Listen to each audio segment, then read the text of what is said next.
Sige po, let us continue to worship God. Can we raise our hands towards heaven? Nandito ka na lang kapatid, ibigay mo na yung pinaka-the best na pagsamba sa Kanya. Come on, I want you to concentrate on the presence of God in this place. Isipin mo na ang Diyos ay nandyan katabi mo. And if God's presence is beside you, anong yung gagawin? And I believe the greatest thing that we can do for today, this time, is to give the highest praise to God. Come on, let us raise our hands towards heaven. Ikaw at ang Diyos ang nakakaalam sa buhay mo sa oras na ito. Ibigay natin po yung pinaka-the best na pagsamba sa Kanya. I want you to close your eyes and just think of the goodness of God in your life.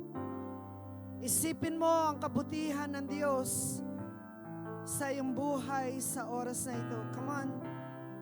Sumambit ka ng pasasalamat. Sumambit ka ng pagpupuri sa Kanya. Come on, church. Let us fill this place with the presence of God by our worship. Hallelujah. Oh, we worship you in this place, oh God. Haraba shande arababa. Hande arashande araba. Oh, we worship you, Son of God. We worship you, our Lord Jesus. We bow down before you, O God. Karapat-dapat kang purihin, O Diyos. Karapat-dapat kang sambahin, Panginoon.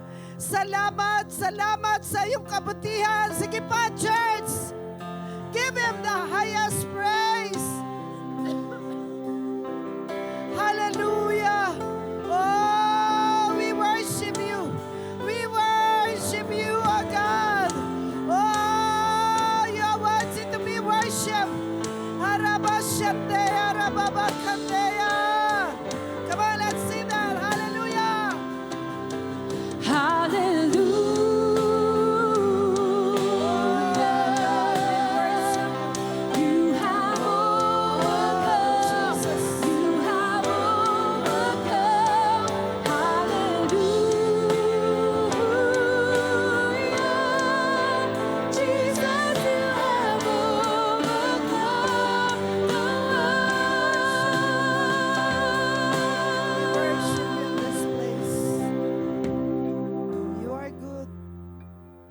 Diyos kang mabuti. Diyos kang mapagmahal. Diyos kang mapagpatawad. Diyos kang hindi nangiiwan. Diyos kang nagmamahal sa amin kahit hindi kami karapat-dapat, O Diyos. Sa oras na ito, aming Ama, kami po ay nagpapakumbaba at inaamin kung wala ka sa amin ay wala po kami. We acknowledge your presence in this place, O Holy Spirit of God. Panginoon, tignan mo ang puso ng bawat isa sa amin. Kahit sila na nasa online, Lord. We're praying right now na saliksikin mo ang puso ng bawat isa sa amin. Let there be a deeper conviction of your Holy Spirit, Lord. Isiwalat mo sa amin kung ano ang mga mali sa aming mga buhay, O Diyos. So that we can ask forgiveness in the name of Jesus. Gawin mong malinis na sidlan ang bawat isa sa amin sa oras na ito, aming Diyos. Panginoon, patawarin niyo po kami sa lahat ng mga kasalanan na aming nagawa. At dalahin ko na sa oras na ito, hugasan mo kami ng iyong makapangyarihang dugo. Linisin mo kami, Lord. At dalahin ko po na ihanda mo ang aming puso sa pakikinig ng iyong mga salita. Make us a clean, prepared vessels, O God. Hayaan niyo po na ikaw ang siyang mangusap sa bawat isa sa amin. Banal na Espiritu, speak to your people. You are the pastor of this church, Lord. Kayo po ang mangusap sa iyong mga anak, Panginoon. And I declare today, O God, that something good is going to happen sa lahat ng iyong mga anak na nandito, Panginoon. Binababa ko po ang aking sarili so that you can be glorified and use me for your glory this day, Lord. And I ask for the covering of your precious blood in all this place, Lord. Ibalot mo kami sa iyong makapangyarihan dugo at aming sinasaway ang anumang gawain ng kaaway in the name of Jesus. For we declare, O God, that your presence is in this place, Lord. Set your people free, Lord God. Naniniwala po kami na ngayon pa lang ay tinanggap na namin ang kalayaan mula sa anumang gawa ng kaaway, O God. And we will declare your power is in this place, O Holy Spirit. And this we ask in the name of Jesus.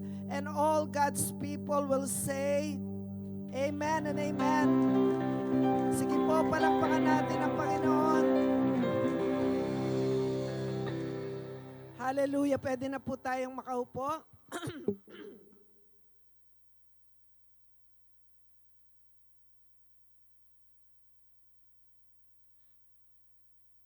Good morning po sa bawat isa. Pwede bang batiin natin ang ating katabi ng magandang umaga sa iyo?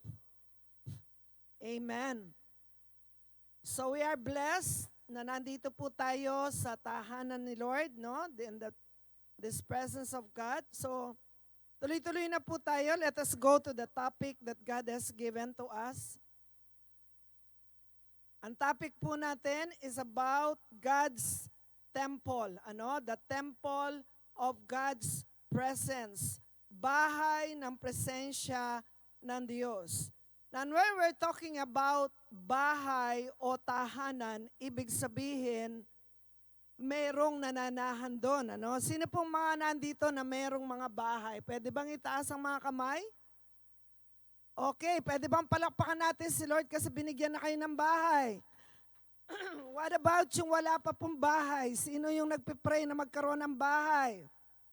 Amen. So palakpakan natin si Lord kasi ibibigay ni Lord yan at the right time. Can I hear an amen, church?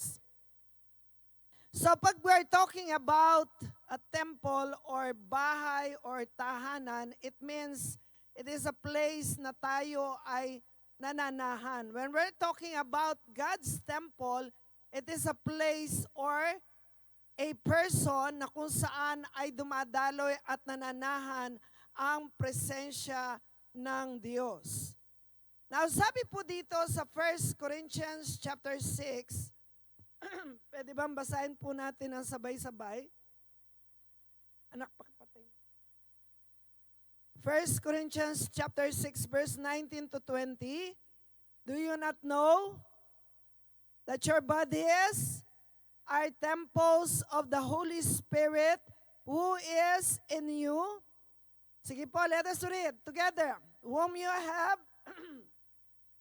you are not your own, you were bought at a price. Therefore, honor God with your bodies. Anong ibig sabihin nito? Sabi ng Bible, do you not know? Hindi mo ba alam? Kung minsan hindi natin alam, So we are being reminded by the Word of God. Sabi niya, do you not know? Hindi mo ba alam na ikaw, ang katawan mo, ay templo ng banal na Espiritu? So this body, hawakan nga natin po ang ating mga katawan. Ilagay natin ang ating kamay sa ating puso. Okay, can you feel your body now? Do you have a body? Baka naman wala kayong katawan. Sinong may mga katawan dito, magsabi ng amen.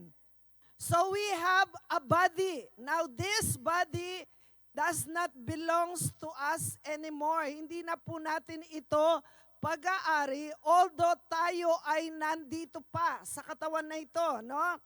But the Bible is very clear. It says, your bodies are the temple of the Holy Spirit who is in you, whom you have received from God. You are not your own.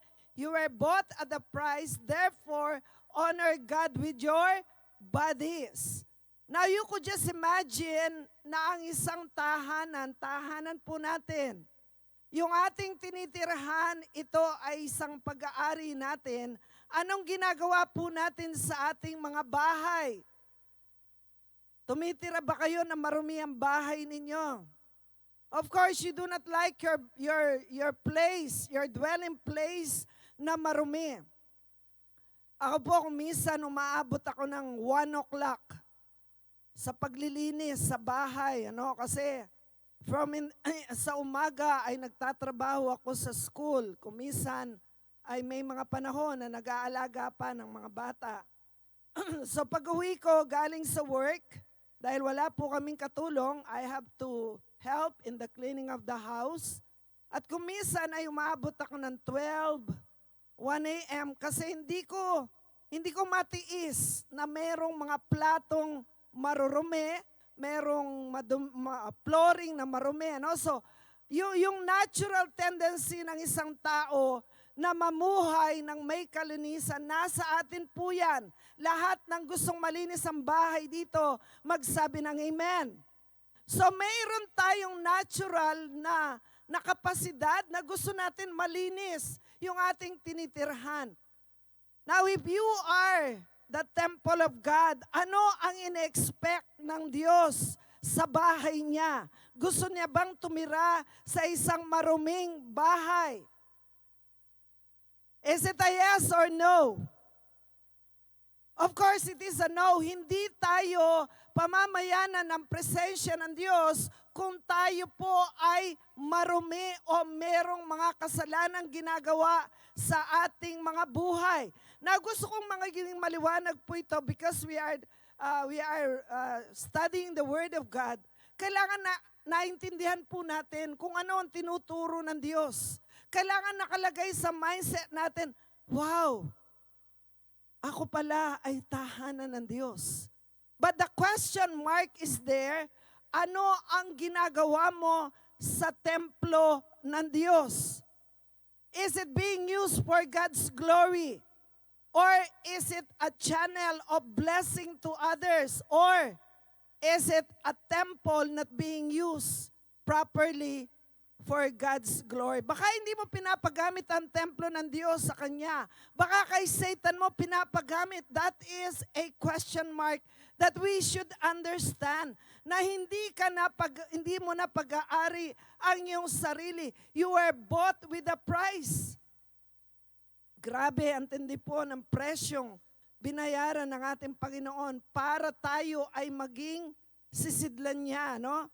Now, sabi niya dito, how to become a temple of God's presence. Sino po nandito na gusto niyo talaga 100% maging tahanan kayo ng Diyos? Magsabi ng amen. If you want to be a temple of God's presence, number 1, you have to know and understand the importance of God's presence. Kasi karamihan po sa atin, hindi natin ginagawa ang utos ng Diyos kasi hindi natin naintindihan. But if you are able to understand what is the importance of being a temple of God, ito ay siguradong i-desire natin. So kailangan nandun yung kaalaman, nandun yung pangunawa, na kung ano yung importansya ng pagiging isang templo ng Diyos. Now, the word Shekinah, ang meaning po ng word na Shekinah, meron po tayong hinahawakang school sa Pandan. Ang pangalan po ng school natin ay Shekinah. So, ang meaning po ng Shekinah is the manifest presence of God, the visible manifestation of the presence of the invisible God. So whenever God reveals Himself visibly, though He Himself is invisible, He often does it by Shekinah glory. So hindi natin nakikita ang Diyos, pero Siya ay ating nadarama. Can I hear an amen? So when the presence of God becomes visible, pagka meron siyang ginagawang manifestation sa church, sa buhay ng bawat isa sa atin, nagkakaroon ng milagro, nagkakaroon ng divine healing sa mga karamdaman natin, nagkakaroon ng salvation sa ating family, nagkakaroon tayo ng mga answered prayer, nagkakaroon ng power ang Holy Spirit sa ating mga buhay, then we experience the Shekinah glory. So maliwanag na po ba kung anong meaning ng Shekinah? Can I hear an amen? So we are teaching po, may halong teaching ang ginagawa ko. Now what is gonna happen when you do not have the presence of God? Pag wala ang presensya ng Diyos sa iyo, ang sabi diyan, opposite will happen. So, kung dito ay gusto mong nandoon ang presensya ng Diyos, there is going to be an opposite thing na mangyayari when you do not have the presence of God. Ano pong mangyayari? It is what we call ikabod. Which means the glory is departed. Ito po ay nakatala sa 1 Samuel chapter 4 verse 21. She named the child Ikabod, which means, where is the glory? For she said, Israel's glory is gone. This was a time when Israel was defeated. Yung Ark of the Covenant ay nawala, which represent the presence of God. So nawala yung presence of God sa Israel, nakuha yung Ark of the Covenant ng mga kaaway, at merong nanganak na ang pinangalan niya doon ay Ikabod. Kaya po pag kayo nagka-baby, wag niyo pong papangalan ng Ikabod. Yakabod, dadareng aliwan po. But it literally means the glory is departed. So, kung nandoon ang presensya ng Diyos, ang tawag po doon ay Shekinah glory. When the presence of God has departed, na ang tawag po doon ay Ikabod. Maliwanag po ba, church? So, ano ang gusto nyo? Do you want to have the Shekinah glory or do you want to become Ikabod? Kayo po ang mamili. But it is very difficult pag wala po ang presensya ng Diyos. Now, sabi niya dito, people who knows the importance of God's presence. Isa po dyan si Moses. Ang sabi sa Exodus 33 verse 14 to 15, the Lord replied, my presence will go with you, and I will give you rest. Then Moses said to him, if your presence does not go with us, do not send us up from here. So here is a person, a leader. Siya ay dating nakatira sa Egypt, and he encountered God. Nagkaroon siya ng personal encounter sa Panginoon. And then God has called him to lead the Israelite out of Egypt. Siya po ay isa sa mga pinili para tulungan ang Israelites na makalaya sa pagkakaalipin ng mga Egyptian.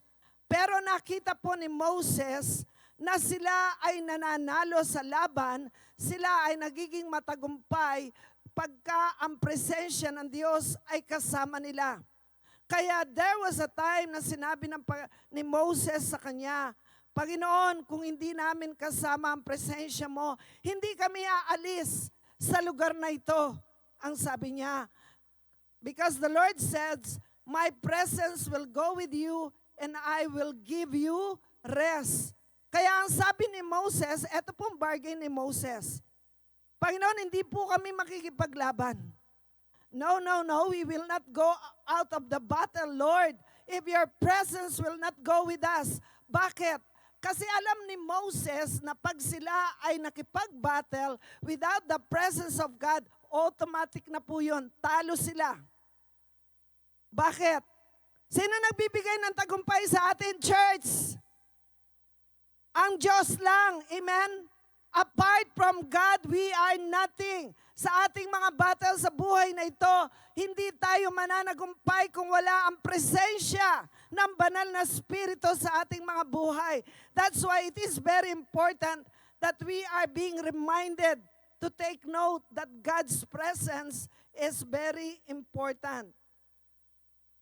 Si Joshua po, nung pinalitan niya si Moses, ang sabi dito, Joshua as a leader and head of his family. Joshua chapter 1 verse 5 to 6. Let us read, church. No one will be able to stand against you all the days of your life. As I was with Moses, so I will be with you. I will never leave you nor forsake you. Be strong and courageous, because you will lead these people to inherit the land I swore to their ancestors to give them. Now here is a family man. Meron pong pamilya si Joshua at siya yung pumalit kay Moses nung wala na si Moses. So there was a fear. Meron takot sa kanyang puso. Anong mangyayari ngayon? Wala na ang aming leader, sabi niya. And I am a family man. Pero ang sabi ng Diyos sa kanya, Joshua, no one will be able to stand against you all the days of your life. Grabe si Lord, pag nangako siya, hindi lang on a short period of time. Ang sabi niya, all the days of your life. Habang ikaw ay buhay, makakasama mo ako. Ang sabi niya, as I was in Moses, so I will be with you. And I will never leave you nor forsake you. May mga panahon sa ating mga buhay na parang wala na tayong pag-asa.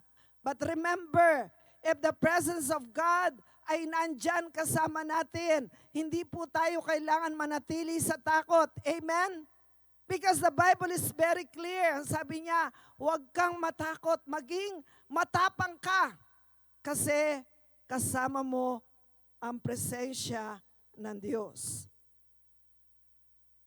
Now, why do we need to have the abiding presence of God? Bakit kailangan natin ang pananatili ng presensya ng Diyos? Bakit nga ba? Kayo po, palagay nyo kailangan natin ang presensya ng Diyos? Mahina po ang amen natin. Mahina pa rin yan. Amen. We have to learn. We have to understand that the presence of God is very important in our life. Bakit nga ba? Ang sabi niya dito, God's presence sets you apart from non-believers. Alam po ba ninyo na when you have the presence of God inside of you, nakikita nila yung pagkakaiba sa atin sa mga hindi nananampalataya. Sa itsura na lang, mas magaganda tayong mga babae. Mga babae, ba't hindi kayo nag-amen? Kayong mga lalaki, mas gwapo kayo kaysa mga hindi mananampalataya. Mahina rin ang amen ng mga boys. Asan ang agreement dyan? Can I hear an amen? Parang hindi kayo naniniwala. Pero totoo po yun. Because the presence of God, nag-shine po tayo. Naalala niyo si Moses during the time na siya ay umakyat ng bundok to be in the presence of God. Pagbaba niya, meron na po siyang belo sa kanyang mukha. Bakit? Nag-shine po siya. Kaya alam na alam mo, isang tunay na Kristiyano, nagliliwanag ang kanilang mga mata. Nagniningning. At saka talagang magaganda po tayong lahat. Amen! Because we are the children of God. So nagkakaroon ng distinction ngayon. Kahit sa favor, yung favor nasa yon. Ako, may tumatawag. Pakiano mga... So God's presence sets you apart from non-believers. Nagkakaroon ng pagkakaiba na po. Kung minsan sa ating pananalita, nakikita nila na iba yung language natin. Wala na yung dating mapagmura. Wala na yung dating puro negatibo yung iniisip. Wala na yung mga makasarili na iniisip lang yung sarili natin. We are able to show that God's presence is upon us. Now think of this. Ano po kaya ang mangyayari sa isang pamilya kung nandun ang presensya ng Diyos? Nandun sa tatay, nandun sa nanay, nandun sa mga anak. Palagay niyo po ba, hindi kayo dadaluyan ng pagpapala ni Lord? Because God is looking for vessels, no? Ang Diyos ay naghahanap ng mga sisidlan. Kagaya po ng sisidlan na ito, nandito yung tubig because it was designed to have the water.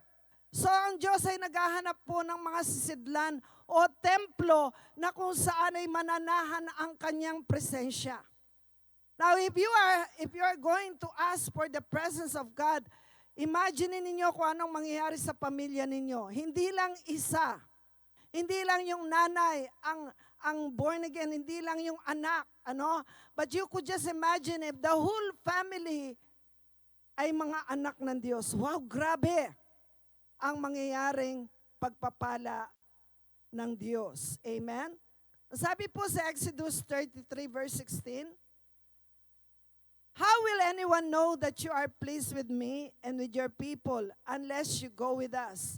What else will distinguish me and your people from all the other people on the face of the earth? Si Moses po ulito.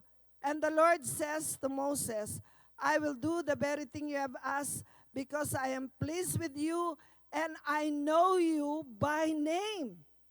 Grabe, merong relasyon na nag-uugnay sa presensya ng Diyos. There is a relationship between God and Moses. Ang sabi ng Diyos, I know you by name. Ako'y natutuwa sa iyo. Ano po? Kaya inihiling lang ni Lord ay ni Moses, ang sabi niya, Panginoon, yung presence mo. Yun ang desire namin. Kasi paano nilang malalaman na kami ay kakaiba kung wala ang presensya mo sa aming mga buhay. Now, in God's presence, maliban po doon sa nagkakaroon tayo ng distinction, in God's presence, there is peace. Sa Joshua chapter 1, verse 9. Next slide na po ako. There is rest, merong kapahingahan. There is protection and victory. Healing, miracles, unlimited blessings, revival, and changed life. So ano pong nangyayari sa God's pagka nandyan ang presensya ng Diyos? Nagkakaroon ng kapayapaan. Sino pong nangangailangan ng peace of mind dito? Kaway-kaway naman dyan. So lahat tayo po nangangailangan ng peace of mind. Sinong nandito na pagod na kayo sa pakikibaka sa mundong ito? We need rest, di ba? Yung mga nanay na nandyan, ako, pagod na pagod dyan, yung mga daddy. No? Kung pagod yung mga anak, mas pagod yung mga magulang. And there are times we need rest. Ano po? Sino nangangailangan ng protection ni Lord dito? Amen. Sino nangangailangan ng victory? Amen. So it says there in Isaiah 43 verse 2. Sino po nangangailangan ng kagalingan dito? Kagalingan ng katawan. Kagalingan ng spiritual life. Kagalingan ng emotion. Kagalingan ng bulsa. Naku, lumakas. Lumakas, ano? Pagka sinabi natin kagalingan ng bulsa. But you know what? God is our healer. Kahit ano pa po yung aspeto ng buhay natin. Maybe merong nandito na hindi nyo na kailangan ng pera, but you need peace of mind. Maybe merong nandito na wala kang sakit sa katawan, pero meron kang emotional sickness. Maybe merong nandito na lahat ng bagay sa mundo ay nandiyan na, but you are spiritually sick because your relationship with God is not right. And I have good news for you, my brothers and sisters. We have a God that can heal any kind of situation, any kind of sickness na nandyan po tayo. We only need to ask and pray. Sabi niya dito, if you have God's presence, you have favor. 1 minute of God's presence can accomplish more than 20 years of your striving. May mga panahon na wala tayong hinto sa kakatrabaho pero parang walang nangyayari. May mga panahon na parang, Lord, pagod na ako pero parang walang asenso. Alam mo ba, kapatid, kung anong kailangan mo? You need God's presence. Can I hear an amen? Ang sabi dyan, if you have God's presence, you have favor. Pagka nandyan yung favor, kasama na po doon yung blessing. And I believe lahat tayo gusto natin yon. Kaya sabi niya, 1 minuto lang ng presensya ng Diyos. Yung lahat ng pinaghihirapan mo for 20 years, 1 minuto lang or 1 segundo lang, kayang-kayang gawin ni Lord kung ano yung nararapat para sa iyo. Amen? Because our God is powerful. He is omnipresent. Kahit saan nandun siya, ano po? Kaya kinakailangan po na naunawaan natin bakit kailangan maging templo ako ng presensya ng Diyos. Because without God's presence, you are nothing. Sinasabi ko na po sa inyo, kapag hindi natin pinagnasaan o dinisire ang presensya ng Diyos sa ating mga buhay, nakafocus lang tayo sa mundong ito, darating ang isang araw, tayo haharap sa Diyos, na luging-lugi tayo. Why? Meron bang namatay dito na binalita, yung lahat ng kanyang kayamanan nadala niya sa langit? Wala po, di ba?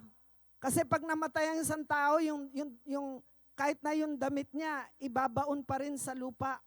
Yung lahat ng kayamanan natin, iiwan po natin. What we can have is only the presence of God. Yun lang ang pwede nating dalhin sa langit. Yung presensya ng Diyos, yung kaligtasan na binigay niya sa atin. And there are times na masyado tayo nakapokus sa things of this world. Nakakalimutan natin na may mas mahalaga, and that is the salvation of our soul. Kaya mga kapatid, if you understand kung gaano kahalaga na ikaw ay maging isang templo ng Diyos, hindi mo ipagwawalang bahala ang pag-a-attend mo sa church. Hindi mo ipagwawalang bahala ang pag-cell group mo. Hindi mo ipagwawalang bahala ang pag-a-attend mo ng yung devotion, yung pananalangin mo. Hindi natin ipagwawalang bahala yon. Bakit? Because we know that God's presence is the most important inheritance that we can have. Nung po ako'y nag-birthday last July 12, diba pagka ikaw ay magbe-birthday, merong cake, and then blow po the candle and make a wish, make a prayer. Ang sinabi ko po sa Panginoon, Lord, isa lang ang desire ko, and that is your presence. Dinesire ko po na mas lalong lumalim sa Panginoon. Dinidesire ko na ang new gen ay mapuno ng presensya ng Diyos. Dinidesire ko na mas lalo akong lumalim sa kaugnayan sa Panginoon. Bakit? Kasi alam ko pag si Lord ang nandyan, everything will follow. Amen. Imagine ko ang new gen church kung paanong lahat tayo magiging billionaires. Ini-imagine ko kung paano ang buong New Gen Church ay gagamitin ng Panginoon to win souls and make disciples. Why? Because you have the presence of God inside of you. Yung isang network ni Brother Tony, Pogi Network, presence of God inside. If all the Pogi Network will understand kung ano yung presence of God inside, hindi nila ipagwawalang bahala yung panahon na nakikipag-ugnayan tayo sa Diyos. You will take advantage. Kung nasaan ang presensya ng Diyos, pumupunta ka. Do you believe that the Lord is in this place, church? It is good to be in the house of the Lord. Amen. Because the presence of God is in this place. Do you believe that the Lord is in our cell group? Mahina po. Do you believe that the Lord is in our cell group? Amen. So every time na nagse-cell group kayo, dapat hindi ka nag-a-absent. Sabihin mo sa katabi mo, huwag ka nang mag-a-absent. And every time na sinabi ng leader mo o sa susunod, sa bahay mo yung cell group, ha? Bakit tinatanggihan natin ang presensya ni Lord? Alam niyo po ba sa Bible, there was a person na nung nandun yung Ark of the Covenant, they can see that the presence of God is there. Pinagpala si Obed-Edom, mga kapatid. Bakit? Kasi doon nilagay yung Ark of the Covenant sa bahay niya. Tayo na mga anak ng Diyos, dapat i-open natin ang ating mga bahay sa ating mga cell group. Amen? Ngayon po ang tawag ay care group na. Huwag niyong tatanggihan. Dapat excited ka. Ano? Sasabihin mo, ang daming excuses. Huwag kang mag-excuse kasi yun ang gusto ng demonyo. Because the devil knows once the presence of God is in your house, the blessing, the favor will overflow. Palakpakan po natin ang Diyos. Kung minsan hindi nyo alam kung anong nawawala sa inyo. Pag tinatanggihan ninyo ang presensya ng Diyos. Kung minsan nag-absent kayo, hindi nyo pinaprioritize yung pag-attend ng church, yung pananalangin, yung pag-worship. Hindi nyo nakikita kung ano ang ninanakaw ng kaaway. But I want to remind you this morning, mga kapatid, mas mahalaga po ang presensya ng Diyos.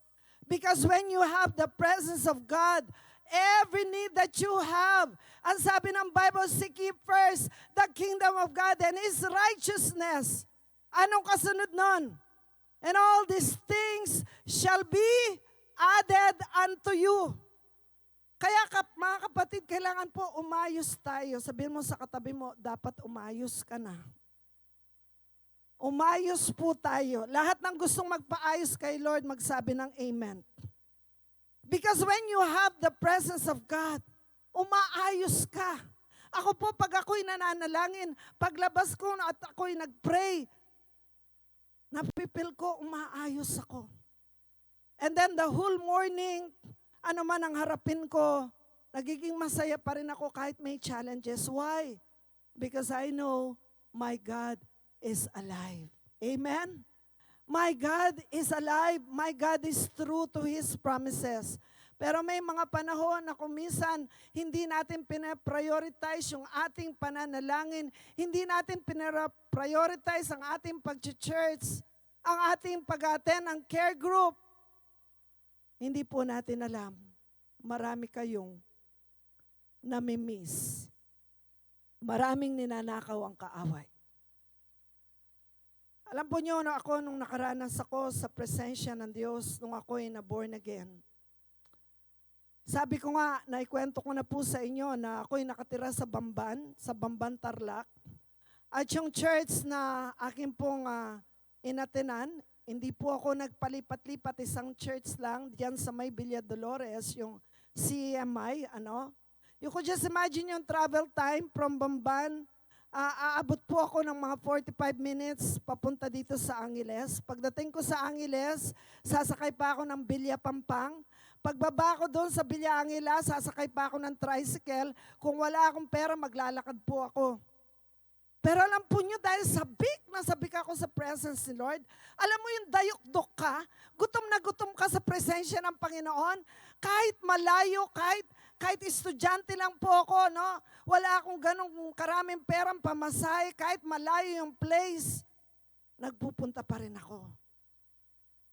At excited po ako. I cannot remember a time na gusto kong mag-absent sa church.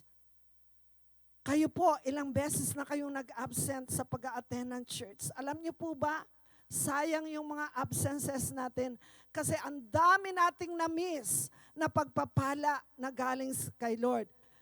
So this time, sino pong magko-commit kay Lord na ipaprioritize na natin ang paghahanda sa presensya ng Diyos? Can I hear an amen, church? So be ready, because you will be one of the temple or the vessel of God. Number two, have a pure heart. Magkaroon po tayo ng isang pusong malinis. Ang sabi sa Matthew chapter 5 verse 8, pwede bang basahin po natin ang sabay-sabay? Blessed are the pure in heart, for they shall see God. Anong kondisyon para makita mo ang presensya ng Diyos? Blessed are the rich. Blessed are the poor. Anong sinabi niya? Blessed are the pure in heart. Ibig sabihin, ang kondisyon ng Panginoon para daluyan ka ng pagpapala, daluyan ka ng kanyang presensya, kailangan po malinis yung ating mga puso. Because the Bible says, out of the abundance of the heart, the mouth speaketh. Kung anong nilalaman ng mga puso natin, yun yung lumalabas sa ating mga bibig. Kung malinis ang puso mo, ang lalabas sa iyong pananalita ay pawang malinis din. Ano po? Kung anong laman ng puso, yun din ang ating mga iniisip. At alam naman po natin na ang gusto ng kaaway ay mapawalay tayo sa Kanya. At isa lang ang Kanyang pinapain sa atin, yung kasalanan. Maging maingat po tayo because sin will separate you from the presence of God. Ang kasalanan ang siyang magpapawalay sa iyo sa Diyos. If you are committing sin right now, kung ngayon ay meron pa rin tayong ginagawang kasalanan, isa lang po ang pwede natin gawin, lumapit tayo sa Diyos, humingi tayo ng patawad, at magpahugas tayo sa dugo ng Panginoon. At huwag na natin balikan ang mga kasalanan yan because ang kasalanan ang siyang nagpapawalay sa atin. Alam po ninyo, sabi sa John 15 verse 5,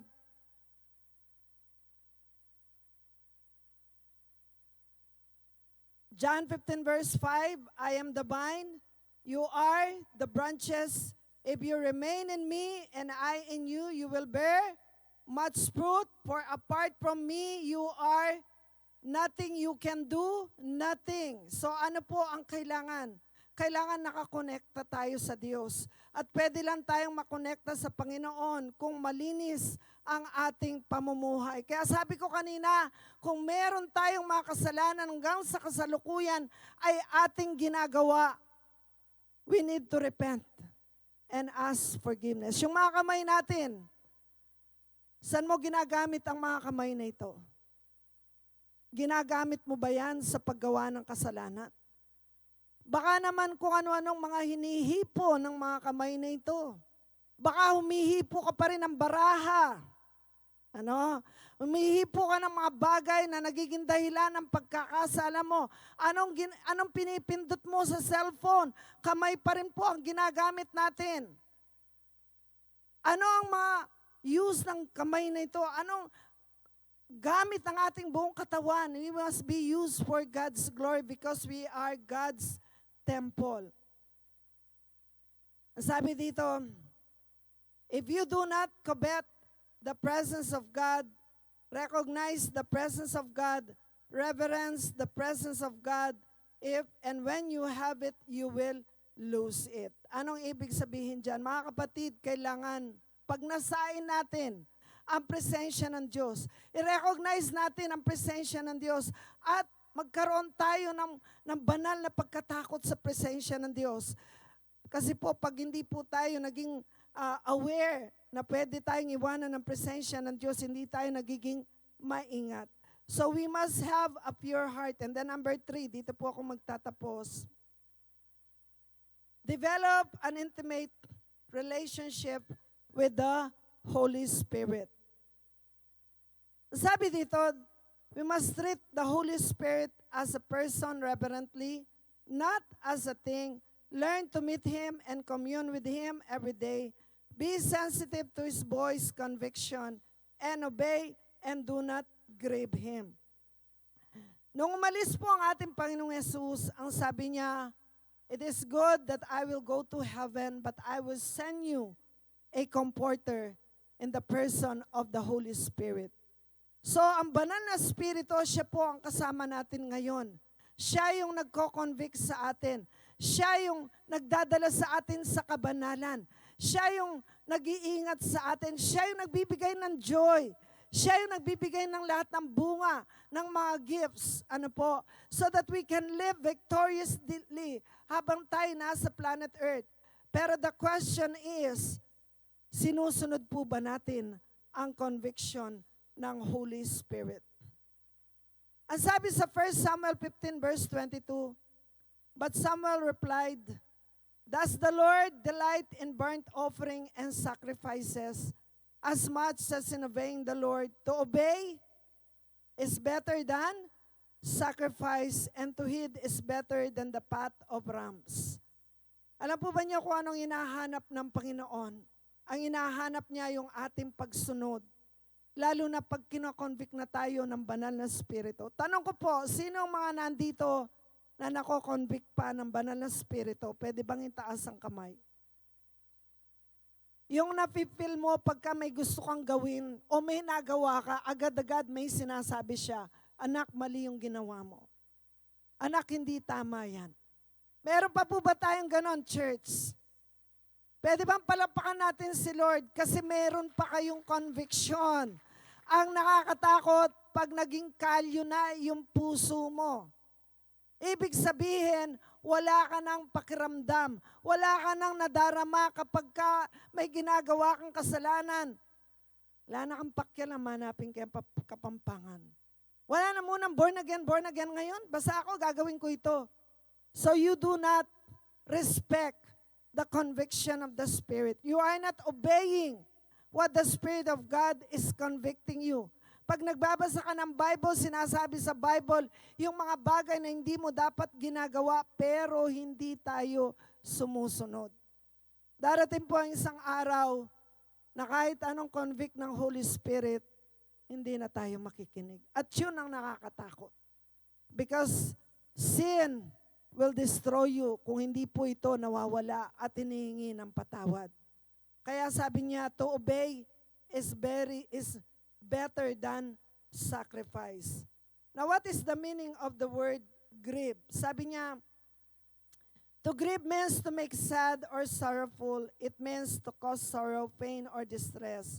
We must obey the conviction of the Holy Spirit. Ang sabi sa Ephesians chapter 4, verse 29 to 32, do not let any unwholesome talk come out of your mouths, but only what is helpful for building others up according to their needs, that it may benefit those who listen. Verse 30. Pwede po bang basahin ninyo yung verse 30? Malakas.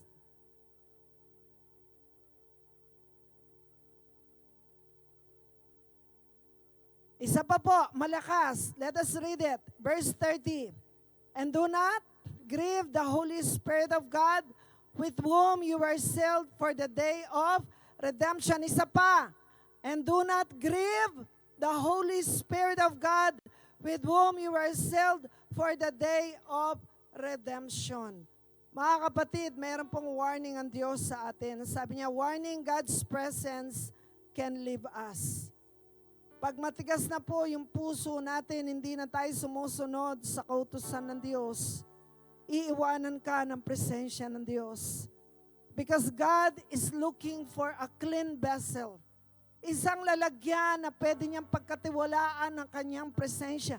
Because when you have God's presence, God is going to use you. God is going to use you mightily. Pero kung meron tayong mga kasalanang tinatago sa ating mga buhay, na ikaw at ang Diyos ang nakakaalam, nagiging hadlang po yun sa pagdaloy ng presensya ng Diyos. At darating ang isang araw, para ka na lang robot. Nagmi-ministry ka, pero wala ng presensya ng Diyos. At yun po ang nakakatakot. Naglilid ka ng worship, pero wala na ang anointing ng banal na Espiritu, because you are just working and working and working without the anointing of God. Darating ang isang araw, mapapagod ka at mawawala ka na lang.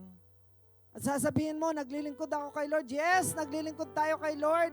Pero kumusta yung puso natin? Do we have a pure heart? Hindi po kasi natin pwedeng gawing parang maskara yung paglilingkod kay Lord. Kahit anong klaseng ministry meron ka, nakamaskara ka, because behind that mask is the real you. Hindi maayos ang puso mo sa harapan ng Diyos. Mga kapatid, sa 1 Samuel 16 verse 14, ang sabi niya, now the Spirit of the Lord has departed from Saul, and an evil spirit from the Lord tormented him. And there's a verse sa 1 Samuel 18 verse 12, so Saul was afraid of David because the Lord was with David but had departed from Saul. Ito po yung kaso ni Haring Saul. Siya ay pinili ng Diyos, ginawang hari, pero dahil hindi siya sumusunod sa Panginoon, iniwanan siya ng presensya ng Diyos. At anong nangyari sa kanya? He was being tormented every day. Tinotorment siya ng evil spirit. Wala siyang peace of mind. Nandun yung takot sa kanyang puso. Bakit? When the Spirit of God leaves, the enemy will take over. Mga kapatid, ito yung prayer namin. Ito yung gusto ni Lord na ipabot sa atin. Ang gusto ng Panginoon, siya ang nasa atin. Siya ang nasa ating mga puso, sa ating katawan. Because we are the temple of the Holy Spirit. Kaya sa oras na ito, kung ano man po yung nangyayari sa atin, if you are allowing sin in your life today, hindi pa huli ang lahat. We can always go to the presence of God. Huwag na nating hintayin na umalis ang presensya ng Diyos. Pag umalis po ang presensya ng Diyos, nagkakaroon ng chaos in the family, nagkakaroon ng ikabod, lahat ng blessing, kahit gaano ka pa kayaman ngayon, isang ganun lang, pwede pong mawala yan without the presence of God. Because everything that we have, lahat ng meron tayo, lalo ng buhay natin, galing po yan sa Diyos. Subalit may mga panahon, pinagwawalang bahala natin ang presensya ng Diyos. Masyado tayong busy sa mundong ito that we forget the most important thing, and that is the presence of God. Sa oras na ito, inaanyahan ko po kayong lahat na tayong lahat ay yumuko. Thank you, Jesus. Pwede po bang makipag-ugnayan tayo sa Panginoon? Hallelujah. Thank you, Jesus. And I want you to talk to the Lord right now, saan ka man naroon sa oras na ito. Buksan mo ang iyong puso, kapatid. Open your heart to the Lord.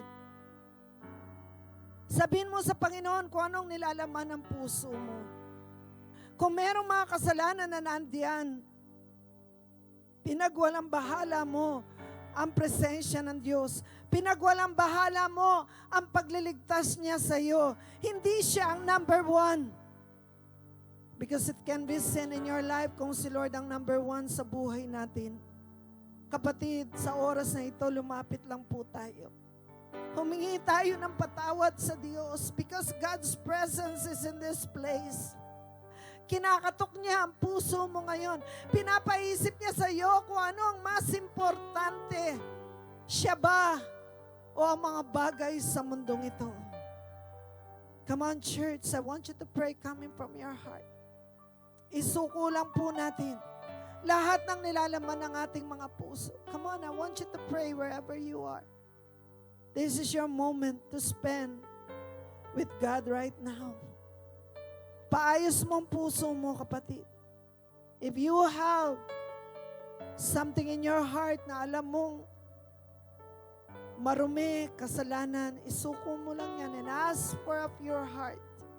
If God has not been the center of your life, this is the time na isuko mo muli ang buhay mo sa Kanya. Sa ating po mga visitors na nandito, ngayon pa lang kayo nakapag-attend, the Lord ay mayroong plano sa buhay mo, kaya inalaw ka niyang makapag-attend ngayon. Gusto niyang umayos ang buhay mo. Gusto niyang magkaroon ka ng direction. Gusto niyang maging number one siya sa buhay mo. But you can only do that if you accept Him as your Lord and Savior. Pwede bang anyayahan yung mga ngayon pa lang po nag-attend o yung mga hindi pa sigurado kahit nag-a-attend kayo, deep in your heart, you are not sure of your salvation. I want you to pray this prayer of acceptance coming from your heart. Panginoong Jesus, sa oras pong ito, binubuksan ko ang aking puso at inaamin na ako ay isang makasalanan. Sa oras na ito, humihingi po ako ng kapatawaran sa lahat ng mga kasalanan ko. Linisin mo ako ng iyong makapangyarihang dugo at tinatanggap kita bilang aking Panginoon at Diyos ng aking buhay. Isinusuko ko na po sa inyo ang aking buong buhay. Salamat po sa kaligtasan na binigay mo sa akin sa pangalan ni Jesus. Amen.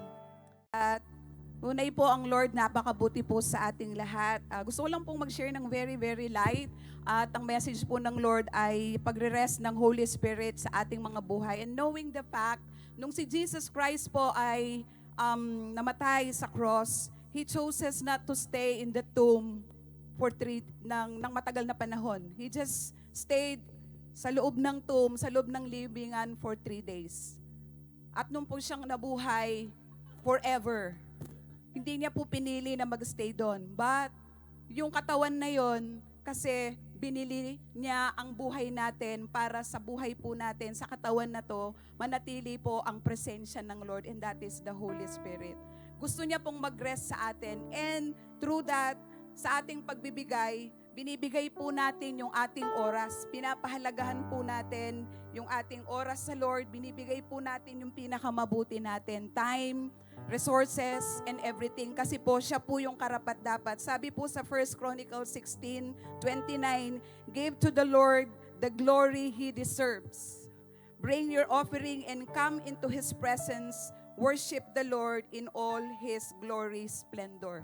Napakainam po na tayo po ay magkaloob sa Kanya ng lahat-lahat kasi po binigay po niya sa ating lahat. No po, yung buhay niya, binigay niya, yung panahon niya, binigay niya, at yung buhay pa rin natin, binibigay niya pong patuloy sa atin. At karapat-dapan lamang po na magbalik po tayo ng konting bagay na binigay na rin po niya sa atin, which is yung ating mga love offering. Kasama na po doon yung ating puso, yung ating panahon, at yung paglilingkod sa ating Panginoon sa may panahon pa po tayo ngayon. Samantalahin po natin na hanggat kaya po natin, ibigay po natin yung ating katawan sa Lord. One day, mawawala po yan, sabi nga po ng ating pastora. So tayo pong lahat ay tumayo at ipanalangin po natin, pagpasalamatan po natin, anuman yung nandiyan sa'yo ngayon, blessing yan ng Lord sa atin. Yung buhay mo, yung lakas mo, yung resources mo, yung trabaho mo, yung pamilya mo, yung kagalingan mo, galing po yan sa Lord. So sa umaga pong ito, at inaanyayahan ko po tayong lahat na mag-pray.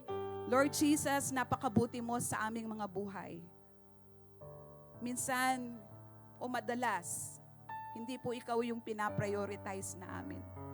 Nauuna po namin yung mga bagay-bagay sa buhay namin. Nakala namin ito yung makapag-sustain sa amin. But then, salamat. Kasi lagi mo po kaming pinapaalalahanan. Una kang nagbigay sa umagang ito. Tanggapin mo po yung handog namin. Galing din po sa inyong ibinigay. Pagpalain mo po ang Mang Diyos, ang lahat ng kamay na magkakaloob sa umagang ito. Ang kanilang mga ikapu, ang kanilang mga offering, Lord God. Pagpalain mo po yung kanilang ikinabubuhay, yung kanilang mga trabaho. We speak blessing and promotion sa mga estudyante. Patuloy mo po silang gabayan, makatapos sila ng pag-aaral at makamit nila yung pangarap mo para sa kanila. Sa oras na to, Panginoon, basbasan mo po itong lahat na mga halaga na aming malilikom at magamit lamang para sa ikapupuri ng iyong pangalan. Muli, Panginoon, sa iyo ang lahat ng papuri, sa iyo ang lahat ng glory. In Jesus' name we pray, and everyone would say, Amen and Amen. God bless po.